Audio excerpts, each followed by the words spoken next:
ایک خاتون کا سوال ہے، اگر نماز کے دوران بچہ زور زور سے رونے لگے اور کوئی دوسرا گھر میں موجود نہ ہو تو کیا نماز توڑی جا سکتی ہے یا نہیں؟ نماز شروع کرنے کے بعد کچھ وجوہات اور اسباب ایسے ہیں جن کی وجہ سے نماز توڑی جا سکتی ہے۔ بلا عذر نماز توڑنا تو جائز نہیں ہے، لیکن کچھ وجوہات ہیں۔ مثال کے طور پر جہاں آدمی نماز پڑھ رہا ہو وہاں کوئی موذی جانور نکل آئے، سانپ بچھو جو تکلیف دینے والا ہو تو نماز توڑنے کی گنجائش ہے۔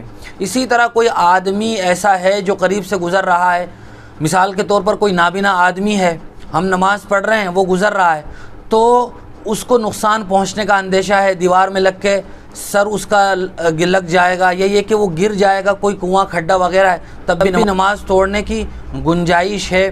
یا یہ کہ آدمی کا سامان برابر میں رکھا ہوا تھا، کوئی چور آیا اٹھا کے بھاگنے لگا تو نقصان کے ضیاع کی وجہ سے نماز توڑنے کی گنجائش ہے۔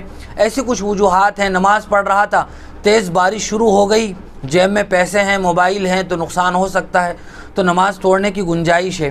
اسی طرح بچہ اگر رونے لگے تو اگر ہمیں ایسا لگے کہ بچے کو کوئی نقصان ہو گیا ہے، مثال کے طور پر کوئی بلی ہے جس نے پنجے مار دیے ہوں، یا یہ کہ بچہ بیڈ کے اوپر تھا زور سے گر گیا، تو ان صورتوں میں نماز توڑنے کی گنجائش ہے۔ لیکن چھوٹا بچہ ہے، کبھی کبھار وہ ویسے بھی رونے لگتا ہے تو اپنی جلدی نماز مکمل کر کے پھر اس کے بعد بچے کی طرف متوجہ ہوں۔ اگر ہمیں ایسا لگتا ہے کہ کوئی نقصان ہو گیا ہے، بچہ گر گیا ہے، بلی آ گئی ہے یا کوئی اور بات ہے تو نماز توڑنے کی گنجائش ہے۔ لیکن اگر چھوٹا بچہ ویسے ہی رو رہا ہے جیسا کہ عام طور سے روتے رہتے ہیں تو اپنی نماز مکمل کر لے، اس کے بعد پھر بچے کی طرف متوجہ ہونا چاہیے۔